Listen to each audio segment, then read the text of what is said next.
Hello. Today is March 27th, 2013. We're meeting today with Mr. Charles Coffan at his home in Firestone, Colorado. My name is Brad Hoops. I'm the interviewer for the Northern Colorado Veterans History Project. Thanks, Chuck, for sitting down today to tell your story. Let's start out, if we could. Tell us a little bit about yourself, your date of birth, where you were born, a little bit about your family.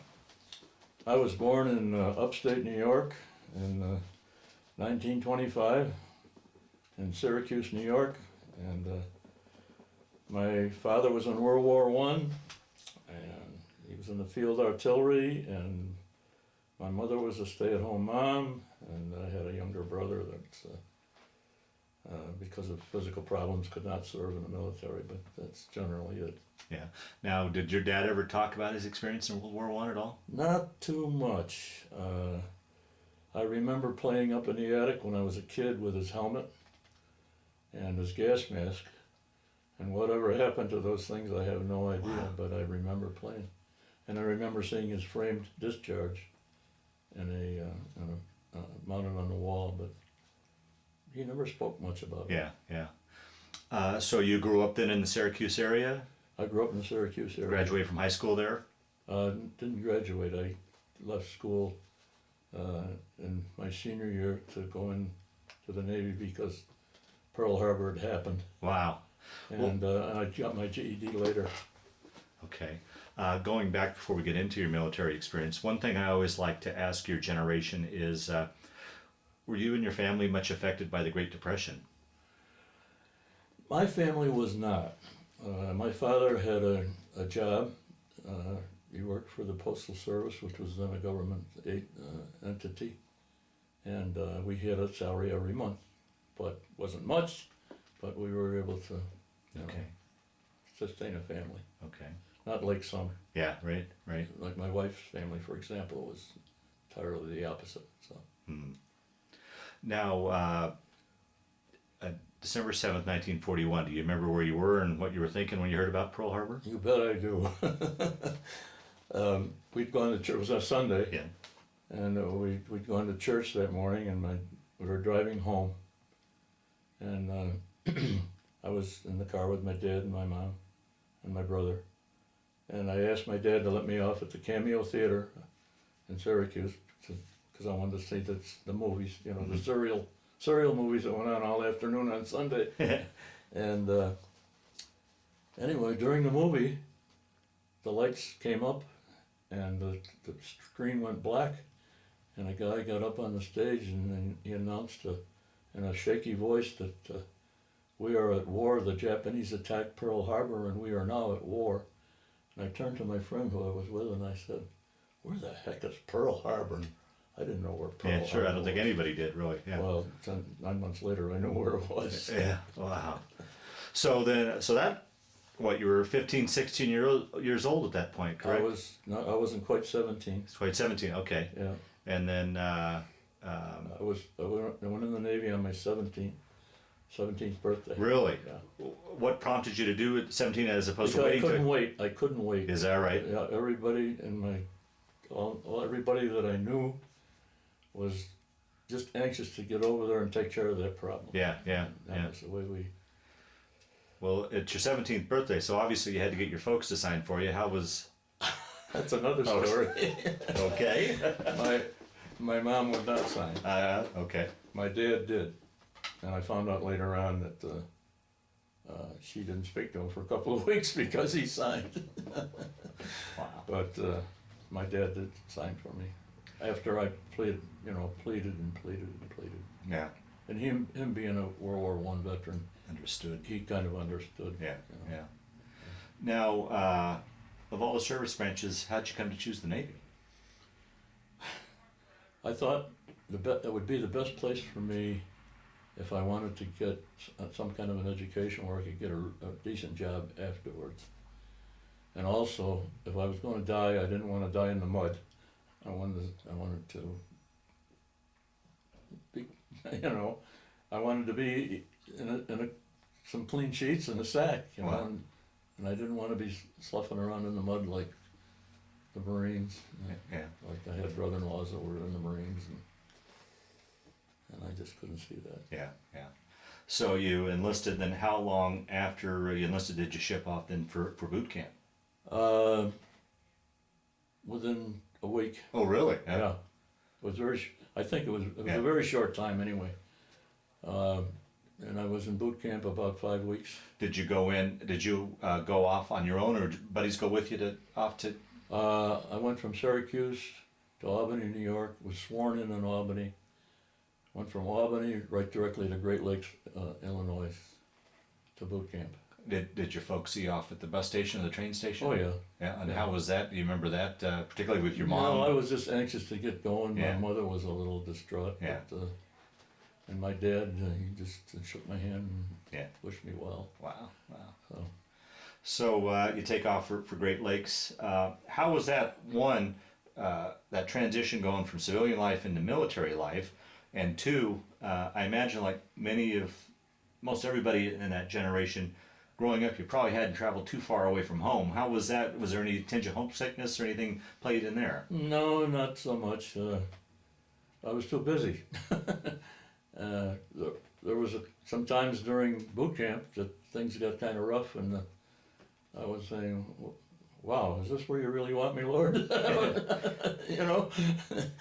But I made it through okay. Yeah. You know. Yeah. It was. I remember one of the incidents in boot camp was.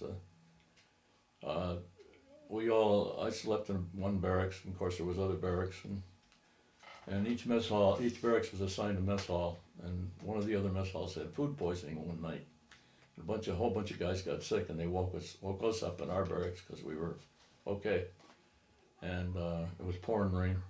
2:00 in the morning, I'm carrying stretchers from the other barracks to sick bay, you know. Huh. And I remember that incident. Yeah.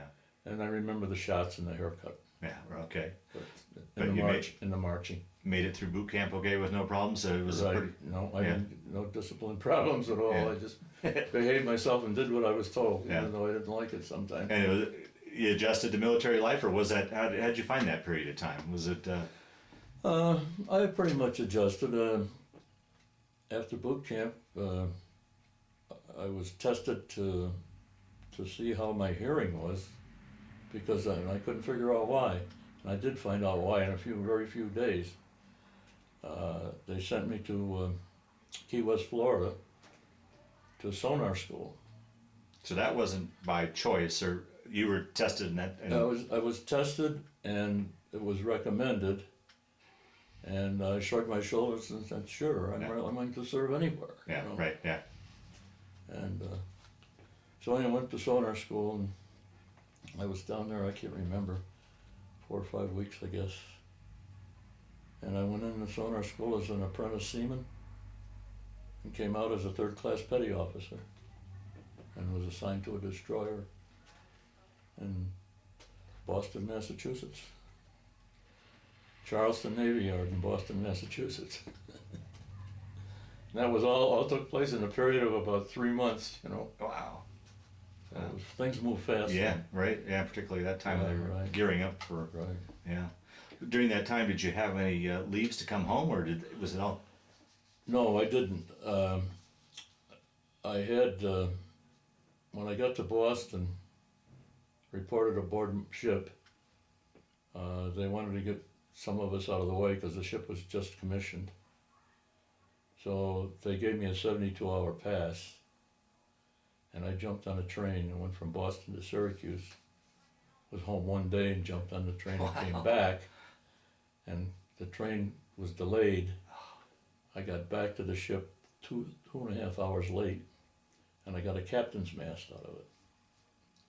But fortunately, I had asked the conductor for a note saying that the train was late, and I presented that at the mast, and all I got out of it was just a reprimand. Oh wow! But a couple of the other guys that were late, they got a little more severe Oh boy! But So did you have to take the ship then out for a shakedown, or was? oh yeah, Yeah. we went from Boston up to Casco Bay, up in Maine. Did a bunch of stuff up there, you know, test this, test that, checked, or did a lot of checks and rechecks on it, things. Then we came back to Boston. That begs the question. Here's a boy from upstate New York. How was it going to sea? Did you get your sea legs, or how was? That didn't bother me. Oh, really? Yeah. But when I was in Key West going to sonar school, we were out on sub chasers practicing on our own submarines, and I got seasick. It was, well, these guys were coming, the ship's company, what we call ship's company, were coming up out of the hatches eating greasy pork chops and chicken legs on purpose. Oh. On purpose, because they knew we were boots, and I just couldn't handle that. And I did get sick, but I never got seasick After that, enough to throw up or vomit or anything like that afterwards. I'll be darned. And all the time I was in. We'll take your story then. So you get back from the shakedown. You're back. Take your story from there then. Back to Boston. Made a couple of liberties in Boston, and I can't remember how long we were there, but then we got orders to report to Cape Hatteras. We weren't going to go to Norfolk, but went orders to go to Cape Hatteras, and we were rendezvous with the USS Alabama, and we provided my destroyer and a couple of other destroyers provided escort service for the Alabama through the Panama Canal. Oh, talk about that. What was that experience like? I don't remember too much about it. All I remember was the Alabama going through those locks, and it only had to me, it was only like a foot clearance on each side, But when we went through the locks, they put destroyers side by side. Oh, really? Yeah. Yeah, because we were only 40 feet wide, but we could fit two by side in there. What was the name of your ship? USS Eaton, E-A-T-O-N. Hull number was 510. That's a model that was just given to me a couple of years ago by a fella up here in Frederick who made it. Oh, is that right? Okay. Yeah, he made it. Yeah. Huh. We'll take the camera. We'll scan over it once we're done with the interview. Right, yeah. right. So you guys went through Panama Canal. This was in, I think right around the early part of 43. And then we went straight across the Pacific to Guadalcanal. Wow. And we hit there in the early part of 43. And that was my indoctrination into the first accident I ever saw. Prior to that, did you guys cross the equator? Yeah. And you go through the Pollywog shellback? No, wait a minute. I'm trying to think of my geography too, if you'd crossed. I know I went through the Pollywog thing. Yeah. But I can't remember if it was on that trip or not. Oh, okay. I hear that's quite the ceremony. Oh, yeah. Yeah. Later on, I'll tell you, I crossed the equator about 10 times in one night. Is that right? Yeah. Yeah. But so you that guys... was much later. But anyway, I don't remember. Okay. We must have. I know when we crossed the equator, we did have a ceremony, but I don't remember if it was on that trip or not. Okay. So you guys get into Guadalcanal and continue your story there.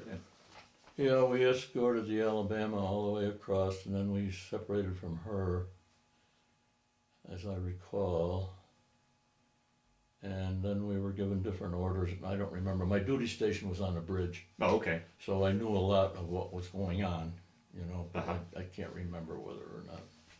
What I remember was we pulled in the Guadalcanal at night, and we were at battle stations. And your battle station was on the same... My battle station was on the bridge. Okay. Because the sonar gear was on the bridge. Oh, sure. And there was 2 sonarmen assigned to the gear per watch. Because you couldn't stay on that thing for 4 hours. Yeah, I can't imagine. You'd be on it 30 minutes, and then the other guy would relieve you, and he would be on it for 30 minutes, and then so on. But anyway, I was on the bridge, we were at battle stations, and it was pitch dark. I mean, darkened ship. It means no light. And I was on the port wing of the bridge, because I was not on the gear. The gear had been secured. We weren't using it. And we weren't at anchor, but we were dead in the water for some reason, and an ammunition ship blew up just a few 100,000 yards away. Oh, man. Shrapnel all over the place, and I ducked down under the barbette. As soon as all that happened, and the lookout that was right next to me, I heard him grunt, but I didn't pay any attention. I'm crawling around on the deck, and I'm feeling all this stuff, and I'm thinking, what's this fuel oil doing up here? And it wasn't fuel oil at all, it was that guy's blood. Oh, boy. Because he took a shot, and took a piece of shrapnel in the throat, and he died right there. Wow. Oh, And that was my first taste of any action. as an 18-year-old. I wasn't even 18 yet. Yeah. Oh, boy. And I said, from then on, things changed. Instead of being all fun and games, it was kind of like serious business,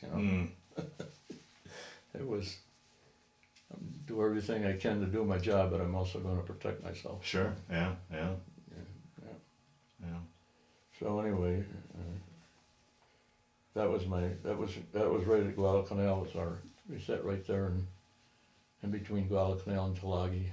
We did a lot of slot runs up and down the slot, what we call the old slot, which is now they call it Iron Bottom Bay now because there's so many sunken ships there.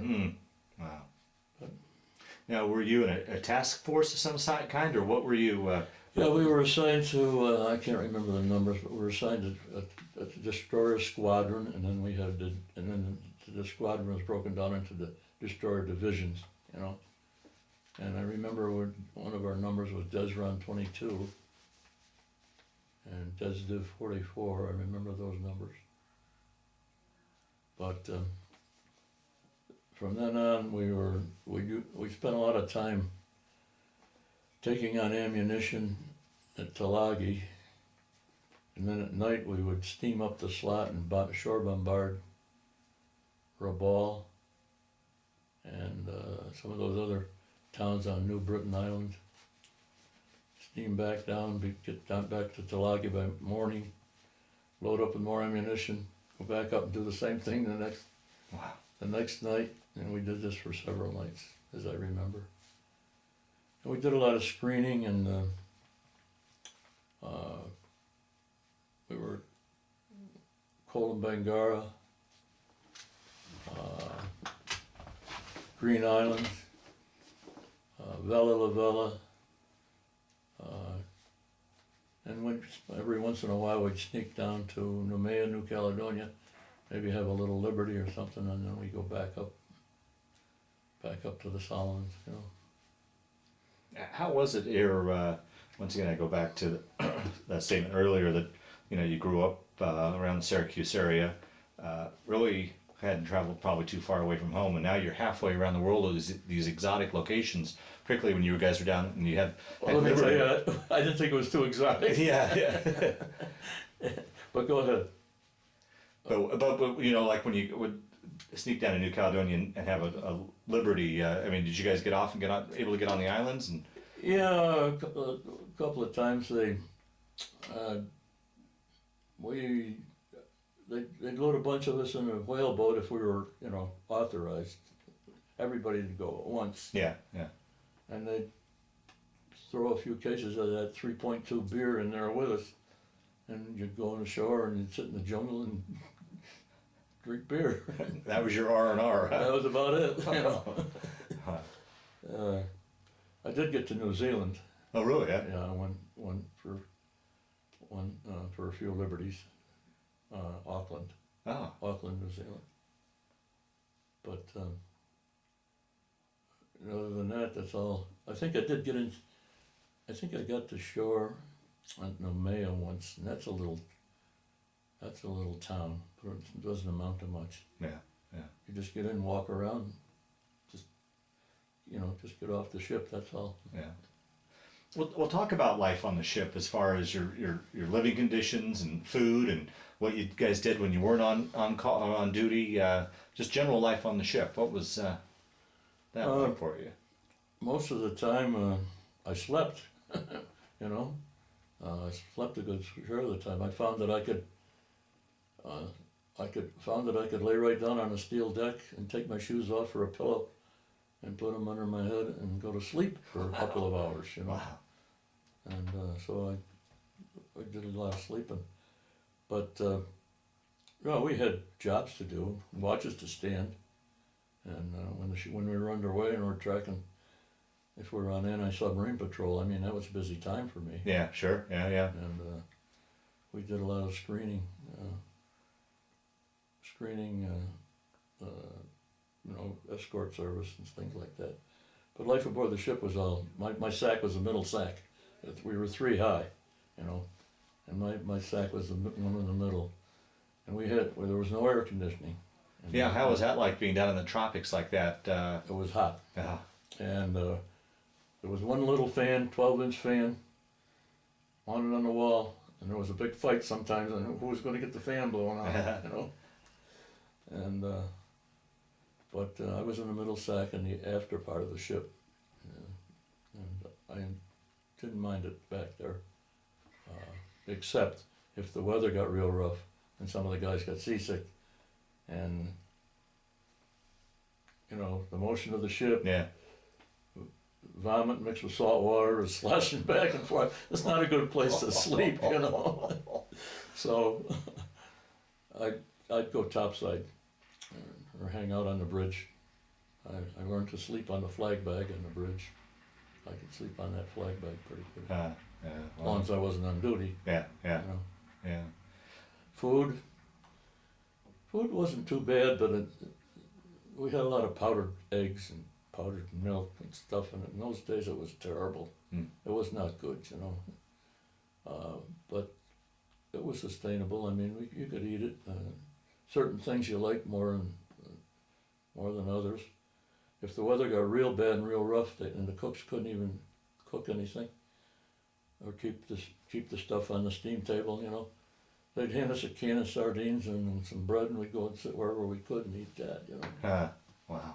It was, but if we were alongside another ship or in a situation where we were in a port, the food got real good, because then the supply officer managed to get some milk and maybe some eggs, and, you know. And Christmas time come around, they'd always try to have turkey and Oh, really? Yeah. stuff if we could get it, you know. But you had to be on a destroyer. There's not much room to store, and if you go a few weeks without taking on stores, the food gets kind of plain, you know. A lot of rice, Oh, jeez. a lot of beans. But if we were but as soon as we pulled alongside a tender or got to a port someplace, he was able to get some decent food. You know. Yeah. I can remember them putting a 40-quart milk can in the chow hall with a dipper in it, and you could walk up and take a dipper full of milk and drink it like this, you know. But then you had to hang the dipper back in the can for the next guy. You know? Wow. Because we never got fresh milk, hardly ever. Nowadays they do. Yeah. Right. Well, talk a little bit about communications. I mean, in today's world, we've got cell phones and computers and such. What options, you had just mail as an option, and how was that, particularly with you guys all over the place, as far as getting mail and sending mail? We had what they called The V-mail? V-mail, and eventually our mail would track us down. You know, don't ask me how, but it did. Maybe it'd take a month for a letter to get to us, and then we'd get 2 or 3 all at once, you know, and then we'd go 2 or 3 more months and wouldn't get any more mail, and then all of a sudden we'd get a whole bunch more, you know. I can remember my mother would send me packages of cookies and Christmas goodies and things, and I remember getting it in March. Oh, jeez. February, March. A couple of months later, but it didn't matter to me. I enjoyed it, you know. Yeah. Right. And what about just general communications about, you know, what was going on in the world, news from home, baseball scores? was there any? Were you isolated from that, or would you get, or how the war was actually going, progressing? I mean, did you get any of that kind of information, or was it? Not an awful lot. No, not an awful lot. We never did.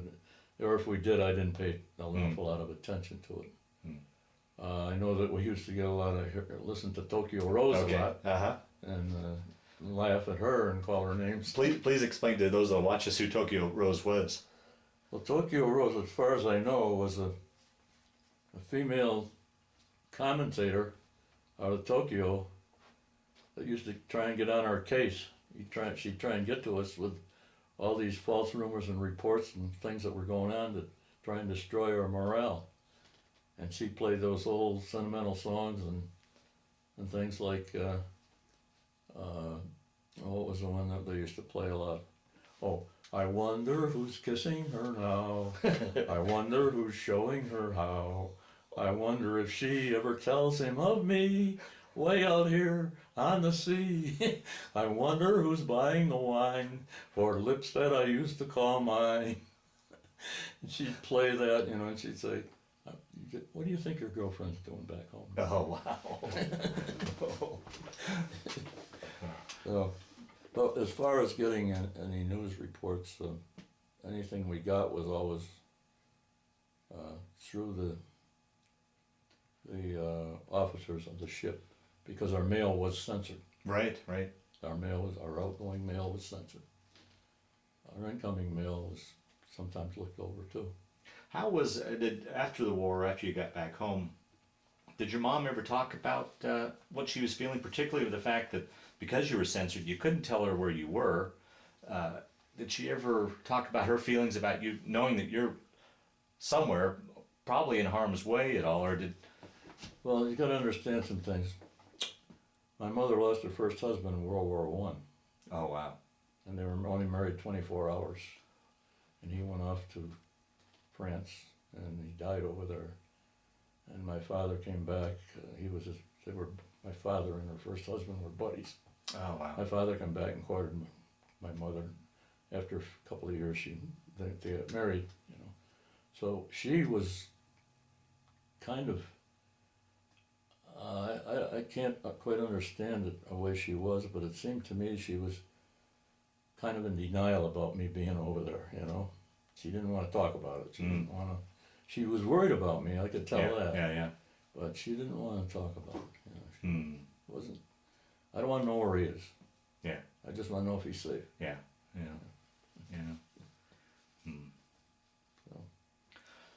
So you're down in, I guess, South Pacific, southern part. Take your story then from there. Is that where you stayed the whole time, or did you guys eventually follow the war up north? No, we wound up. We hit all the atolls. I can't remember when we hit Ulithi, Truk, Eniwetok, all those atolls. Tarawa. But as I said, when I say we hit them, I mean we supported landings. We did escort service, whatever. Then we finally got into the Philippines, and we went up and we supported the landing in Lingayen Gulf in the Philippines.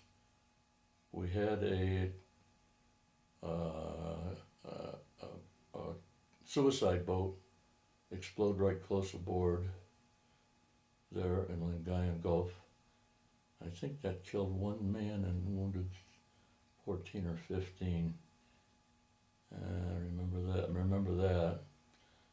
And then a lot of it is a blur. Oh, fair enough. We're talking 70 years ago, so and a lot of it is a blur, But then we went down to, we short bombarded Corregidor, and we went down to Balikpapan on the east coast of Borneo, and supported the landing of Australian troops at Balikpapan. And then we came back up, we were in the typhoon off of the Philippines there. Talk about that. I've heard some horrendous boy. stories about those things. Well, the one we were in, that destroyer up there, or one like it, 3 of them went down in that typhoon. Wow. Fortunately, our ship made it through, but I can remember being up on the bridge, because that's where I wanted to be whenever I felt it wasn't safe. I wanted to be on that bridge, so I could hear what's going on and know what I had to do. I can remember taking a trunk strap and tying it around the torpedo director and tying myself to it and sitting down on the deck while the ship just Wow. 35, 40 degrees, and it was one of the worst storms I was ever in. Wow. And three ships went down in that storm.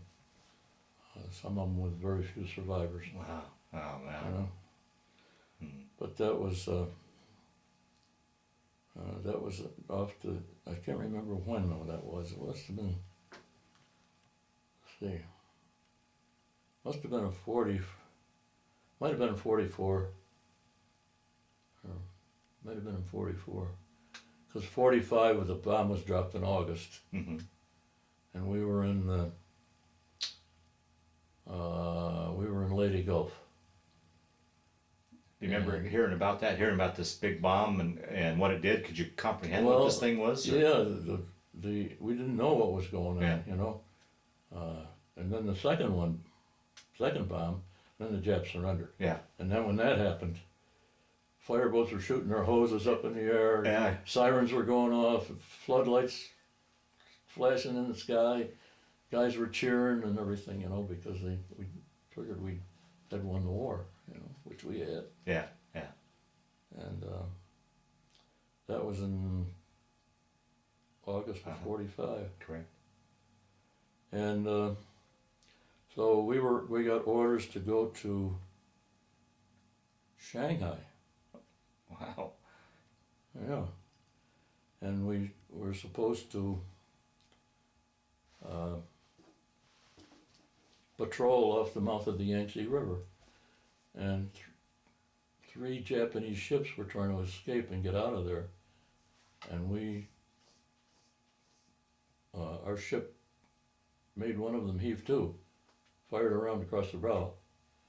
Even though the war was over, the peace thing hadn't been signed yet on the Missouri, Mm-hmm. And so we sent a boarding party aboard. I can show you the article about that right over there. We sent a boarding party aboard this Japanese ship, and I wasn't on the boarding party, but I was on the bridge, and I was watching them through the binoculars. Guys are climbing up out of the whaleboat to get on board the ship. One of our guys has got a Thompson submachine gun. He's having trouble getting up the net. Mm-hmm. So he hands his Thompson submachine gun to one of the Japanese sailors. Everybody on the ship was saying, "Oh no, don't do that." So he got up on the bridge, and of course up on the boat, and of course the Japanese sailor just handed the gun back to him. I'll never forget that. But anyway, after they secured the ship, the boarding party, they took the firing pins out of the few guns that they had. This ship that we caught was like something like one of our LSTs, only it was a Japanese thing, Okay. Had a shallow draft and a ramp went down in the front. Okay. And so anyway, I was a sonarman, but my job was cold now because there was no submarines to deal with, and I was a first class petty officer by this time. So they sent me aboard the ship, the Jap ship, as a radioman signalman, because I had taught myself semaphore and light by hanging out on the bridge. Wow. And I could read semaphore and light. Uh-huh. And so anyway, I went on the ship as a radioman signalman, and wouldn't you know, they pulled us into Shanghai, tied us up to the Sakoni Mobile dock, and I am on there. I'm let's see, there's 3 enlisted and 1 officer. We made the captain move down with the officers, and we took over the captain's cabin. The only weapons we had was we each had a .45, and then we had 1 Thompson submachine gun. That's all we had to keep order, if we had to, which we did not have to. You know, they were pretty complacent. Were they? Okay. And so anyway, then we left the Coney Mobile dock and we went somewhere else. And we were told that we were going to take a trip up the Yangtze River. Wow. So, okay. So they loaded us up with aviation gasoline and 55-gallon drums in the hold. Another barge alongside loaded with 55-gallon drums. Another barge on the other side loaded with 55-gallon drums. We went all the way up the Yangtze River with a YMS, which is a yard minesweeper, sweeping the mines away. Oh, jeez. You know, ahead of us. Talk about riding on a powder keg, huh? And we went all the way up to Hankow, which if you look on the map, is about 600 miles up the Yangtze River. And then we offloaded everything, and we got up to Hankow because our B-29s had mined the river during the war, but the Air Force needed the fuel up there. So that's how come they decided to use this indispensable Japanese ship with these indispensable sailors, because it only drew about 8 foot of water, and they didn't have to worry much about mines and stuff. So it was quite an adventure. Yeah, well, man, I'll bet. And while I was up there, I was on that thing a little over a month. And while I was up there, they started discharging guys off my ship. And guys that had points, they had a point system. Yeah, right. And guys that had enough points got discharged. You had to be. I would imagine you had to be close with. I had enough points, but I couldn't get back to my ship to be processed. Oh. So, anyway, I finally got back and got back to my own ship, and the executive officer talked to me and wanted to know if I would. I kept telling him I got the points, I want to leave. Yeah. And he said, well, you're a senior petty officer in the communications division now because everybody else has left. You can either stay aboard the ship and go back as part of ship's company, or you can go on, we'll discharge you right, or let you go right here, reassign you right here. You can go back on a transport and you can eat standing up and sleeping in a bunk 8 high up. I said, no, I'll stay aboard my own ship. So he says, well, we're going to go back to San Diego very shortly. I says, fine. So wouldn't you know, we got orders to go down to French Indochina, which is now Vietnam. To Haiphong, which is a port city for Hanoi, which is now Ho Chi Minh City, is it? Is that it? Ho Chi Minh City was Saigon. Saigon, okay. I think it was Haiphong. Okay. And we picked up some Chinese troops and took them all the way up to Hulatan, Manchuria, up in the way up in that yellow sea area, with no foul weather gear. And here it is in December, right? So anyway, we offloaded them. We got them up there and we offloaded them. I'd say we took them. We didn't have them aboard ship. We escorted Liberty ships that had them aboard. And so then we,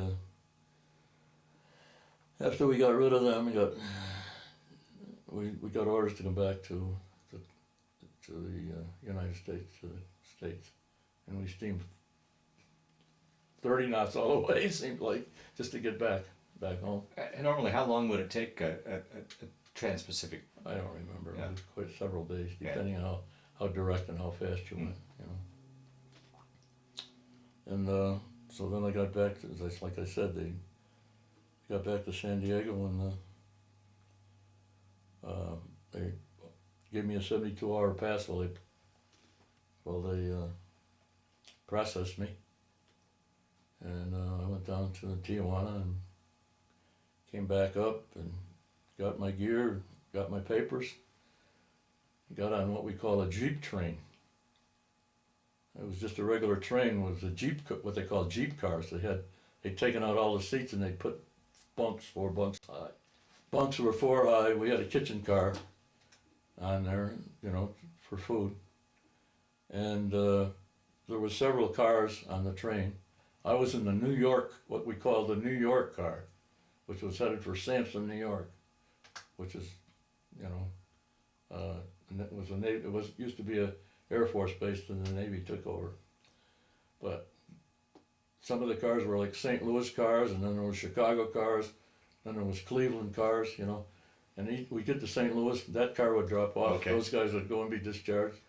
And then we get to Chicago, another car would drop off. They'd go and be discharged.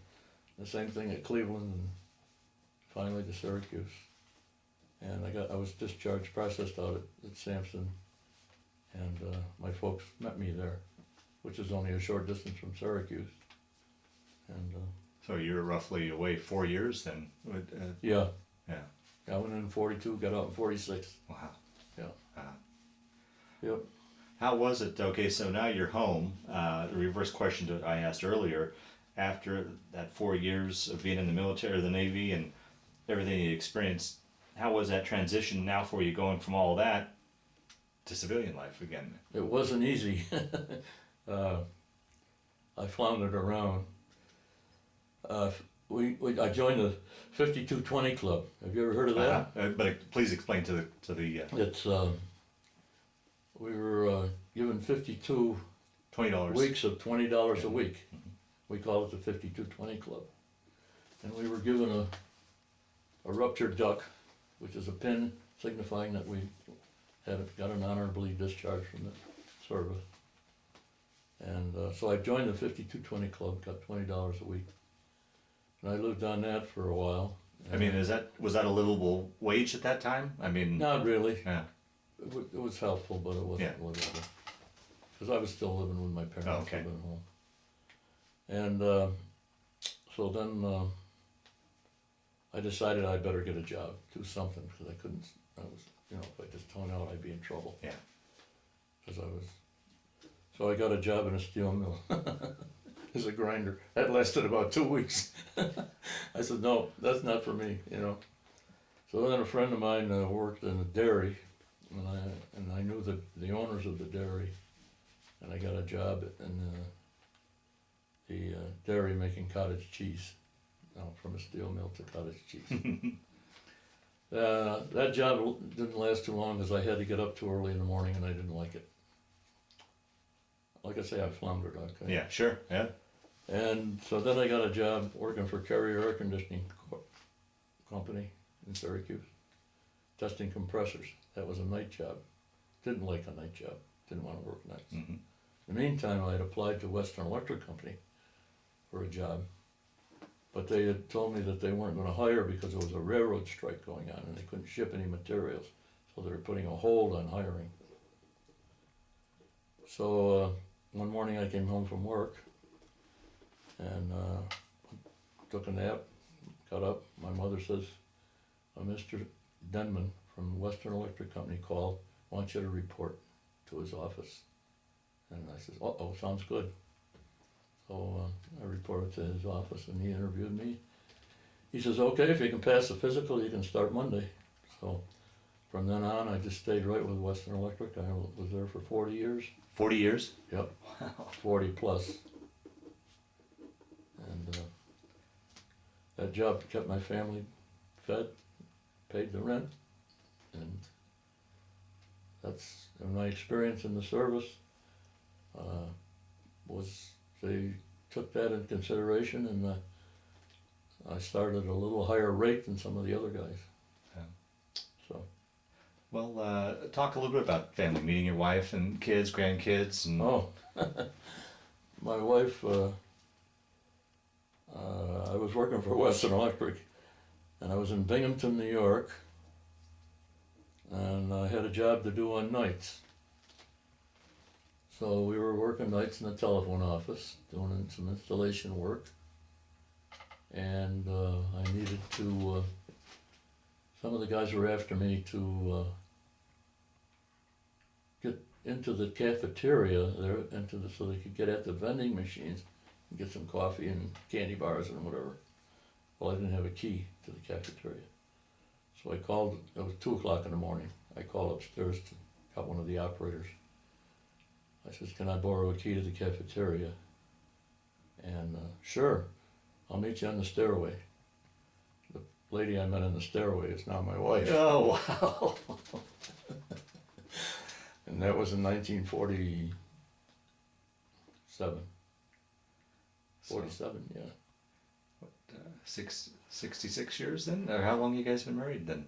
It'll be 66 in September. Yeah, it'll be 66 in September. And we just struggled along. She had, she was a teenager during the war, and she had 2 brothers at that time that were in the, one was in the Marines, the other was in the Army. And she had another brother that finally went in the Korean War, and another one, a younger one, that went in the Vietnam War. Wow. But anyway, we were married and lived in Syracuse for a while, and I got transferred down to Albany. And I was worked out of Albany, New York for the rest of my career. But I did spend some time, they sent me all over the place. I was in Iceland, Really? I was in North Dakota, I was in Pennsylvania, so over the course of my... Not transfers, just out for jobs? Or job. Okay. Yeah, we called them transfers. Okay. It was job. I mean, the whole family go with you, or would you go No, I was for a project? They stayed right in Albany. Okay. They were based right in Albany. Okay. They never left. And we had 4 children, 2 boys, or 3 boys and a girl. They're all adults now. Yeah. My eldest boy is 63 years old. And we just went, I stayed with Western Electric. I was able to make a living, and my wife worked part-time whenever she could, and that's about it. Yeah. Grandchildren, great-grandchildren? We have 2 granddaughters and 2 great-grandchildren, a boy and a girl. And they were here to visit just a while ago. Fun having them here. You love them very much, but Yeah. sure, when you're in your 80s, a 6-year-old and a 3-year-old are kind of like a chore. Yeah. So, Well, through the years, did you ever keep in touch with guys you served on the ship with, or was there any sort of ship reunions or anything like that? I didn't keep it. I kept in touch with a couple of guys, and one of them did come to visit me when I lived in Albany. But no, nobody ever came to visit, and I didn't really keep in touch with a lot of them. I did go to attend the ship reunion 10 years ago. They had the reunion down in Colorado Springs. Yeah. And I happened to be out here visiting my son. And I heard about it, so I decided to go down and spend some time with those guys. But I haven't gone to any other reunions, so. No. Well, we'll start to wind down this interview. Is there anything I didn't ask you that you wanted to talk about, or any other stories that have kind of floated to the top of, as we've been sitting here talking? That so ideally we round off your story as best we can, or do you think we pretty much covered it all? I wish I could remember more, but Yeah. I think we pretty much covered it Okay. at all. I have some, a few minor little artifacts here. Yeah, we'll get that down on tape here as soon as we You're listening. finish off. Well, Chuck, the last question I always like to ask in these interviews is that 4-year period that you're in the Navy and overseas and everything that you went through. How do you think, did that play a role in your life, change your life, affect your life at all? Or do you look at it simply as just a chapter in your life that you went through? How would you answer that? Well, like I said, I was a typical troublesome teenager at the time when I went in, and the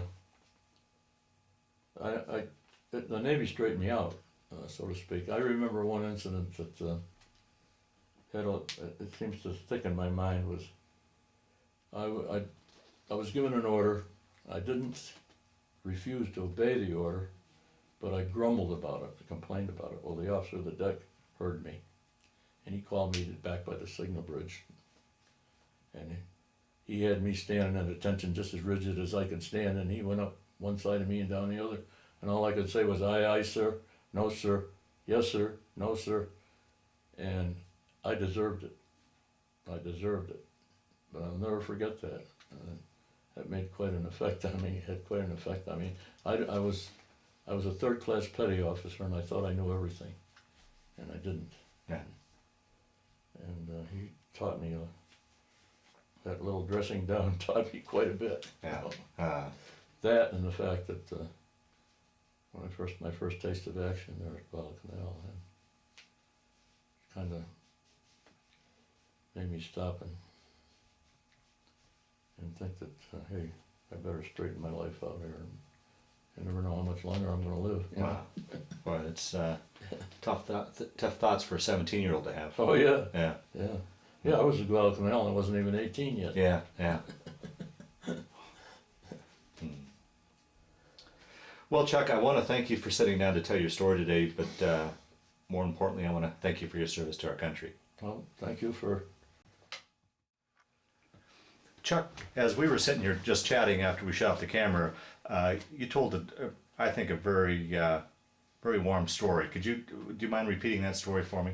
Oh, we were in Hulitao, Manchuria, and I had already told my folks that I was planning on being home for Christmas. And this is 1945. And so I never made it because of the change in orders. Yeah. So when I finally got home, my mother still had the Christmas tree up. And when 46. What was roughly, when did you roughly get back? Oh, it seems like it was March or April. Wow. In 46. And I thought, man, Mom, the needles are falling off. She says, I know. In those days, there was no artificial tree. Right. It was all real. You know. Wow. Oh, that's a But wonderful. she says she'd been keeping it watered, and it was pretty dry, but it was up, and I was really happy. That's a wonderful story. Yeah. Wow. Thank you.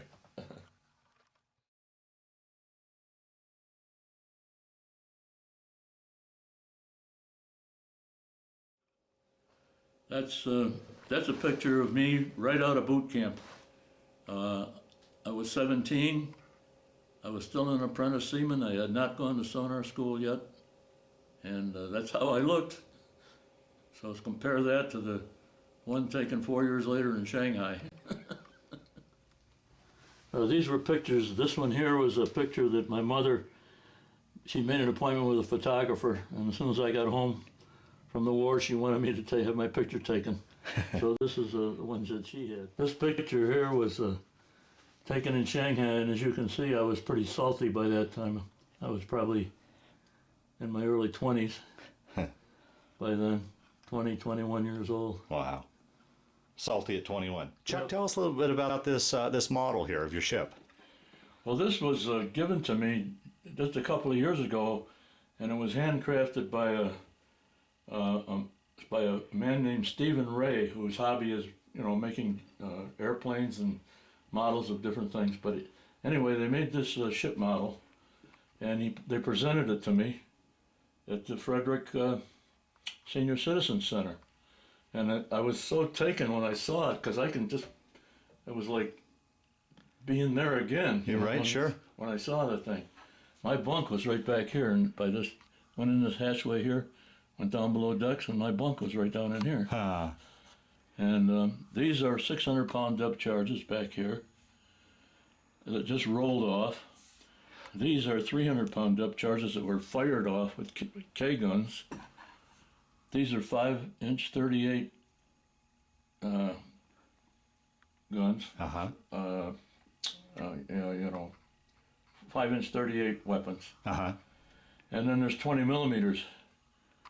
There's one there, and there's two here, and then this other side there's two more, another one up here. These are torpedoes. There's 5 torpedoes here and 5 torpedoes here for a total of 10 torpedoes. and this they kind of rotated out and fired Oh, wow. over the deck into Uh-huh. the water. These are life rings, life rafts. Uh-huh. This is the bridge, and that was my duty station up here, Okay. where I learned everything I learned, and where I did my duty, where I did my job. Mm-hmm. And of course, these are number 1 stack, and we call this number 2 stack. These are searchlights. This is 40 millimeters, a 40 millimeter gun mount here, and there's a director for it. And these are some of we had very basic radar. It was nothing. We had Sugar Charlie radar and Sugar George radar, and that's all we had. And so that's about it. Well, I forgot to... Go ahead. Our speed maximum was about 30, 31 knots. And Forgot to ask you, talking here about the depth charges and such, did you have very many attacks or with subs? I mean, any worries with subs at all? we did sink a submarine. Oh, you did? Yes, we sunk an I-20 class submarine off the coast of Vella La Vella in the Solomon Islands, and we caught it on the surface, and it was they fired a few rounds at it, but it was able to submerge, and we finished it off with depth charges. And I was on the gear. I was the man that was on the gear at the time, and I had to listen to that ship break up. Really? Oh, wow. On the gear. Everybody else is cheering, Yeah. but I wasn't. Yeah. Because I could just listen to the explosions and the bubbling, and Oh, wow. I knew what was going on down there Right. with those guys, even though they were Japanese. Right. Fair enough. Yeah. Okay.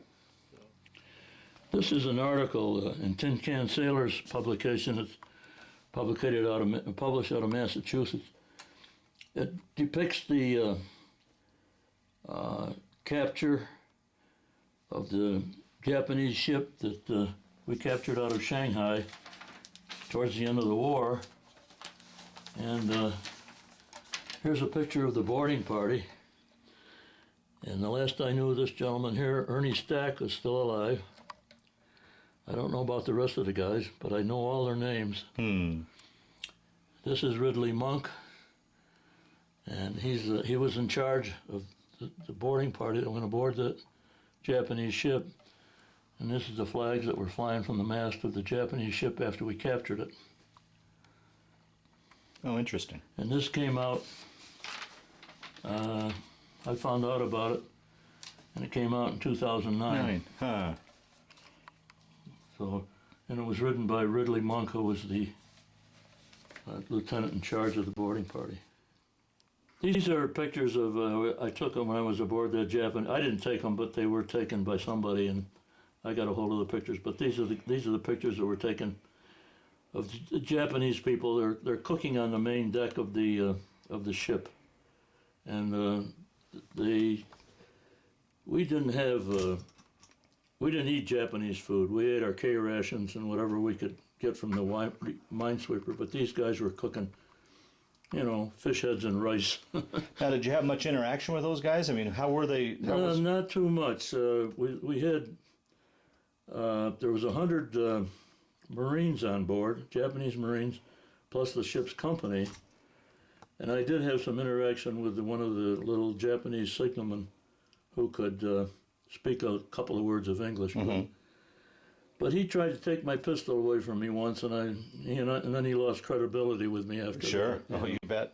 So, this is a picture of the boarding party that went aboard the Japanese ship and took control. They took the firing pins out of all their guns and took their knives away and generally disarmed them so that I and 3 other guys could go on it as part of a prize crew. This is Ernie Stack, a signalman, and all these other names, I remember most of these guys. But Ernie Stack is, last I knew, was still alive up in Nebraska, but I understand he's not in very good shape. We shot down a Japanese dive bomber. They had a crew of 3, and as I remember, one of the guys on the raft, they got on a raft. one of the guys on a raft shot himself with a very pistol, and stuck a very pistol in his mouth and shot himself. And the other guy, I don't remember how he died, but he committed suicide somehow. Third guy we captured and brought him aboard, and he was locked up in a peacoat locker. On a destroyer, we don't have a brig, so we used a peacoat locker. This was wrapped around his waist, and evidently it meant something to him. I got a conversation going with him, and I traded 2 cartons of cigarettes for this flag. Wow. And Wow. I didn't, that's how I got it. Yeah. I don't know what anything on there says, don't know anything about it, so it's some kind of a ritual that they had. They carried them wrapped them around their waist.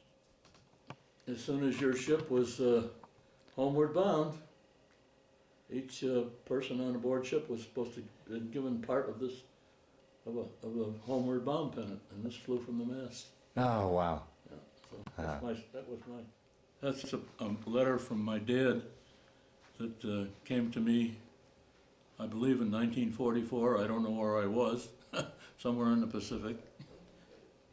And it was unusual, because usually we got V-mails, but that's not a V-mail, he marked it airmail, and at the time he worked for the post office department, so maybe he had some pull, I don't know. Yeah, I'll be darned. Oh, valuable piece of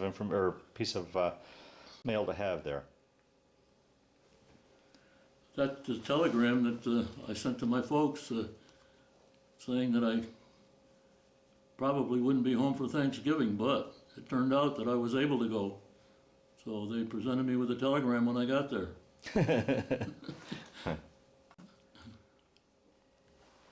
These are war ration books.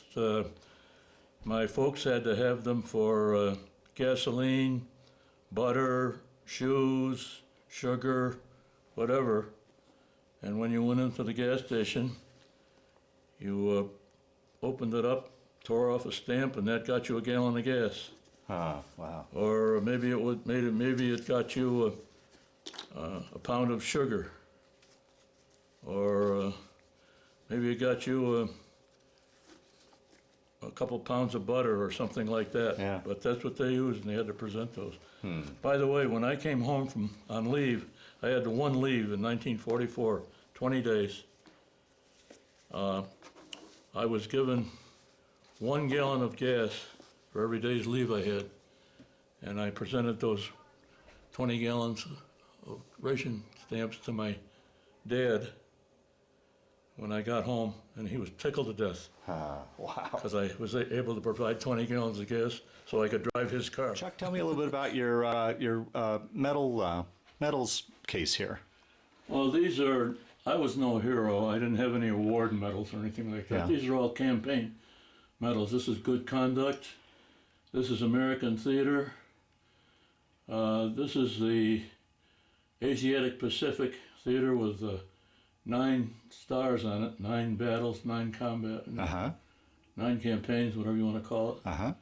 And the World War II Victory Medal is here, and the Philippine Liberation, and the Philippine Independence. And this here thing is a wrist bracelet that's got my name, my serial number, and my blood type on it, because we couldn't wear dog tags aboard ship because they would dangle down and get into the equipment and, and the guns and so forth. So they suggested that we don't wear dog tags, but we did wear this. I did wear this. This is my rank when I got discharged, sonarman first class petty officer. By the way, my pay was $97 a month. My sea pay was $107 a month when I got discharged. This is what they call a ruptured duck. Every veteran of World War II that was honorably discharged got one of those pins, and we nicknamed it the ruptured duck. This was given to me by my son a few years ago. I don't know where he got it, but it says the USS Eaton DD 510, DDE 510. So you got to understand that my ship was decommissioned at the end of World War II, put in mothballs, then recommissioned for the Vietnam War, and was proclaimed a DDE Ah, okay. given some new weapons and new configurations and stuff. And this somehow he got a hold of this. I don't know where he got it. He gave it to me because it says USS Eaton. This is my ship here. This painting was done by a guy that I knew, and it could have been any destroyer really, but he put my hull number on here. Uh-huh. And my service and my rank. And this my honorable discharge. And this is a letter of commendation that I got from the commanding officer of the USS Eaton.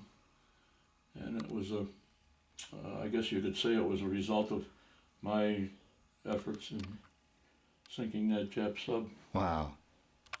So. Very good.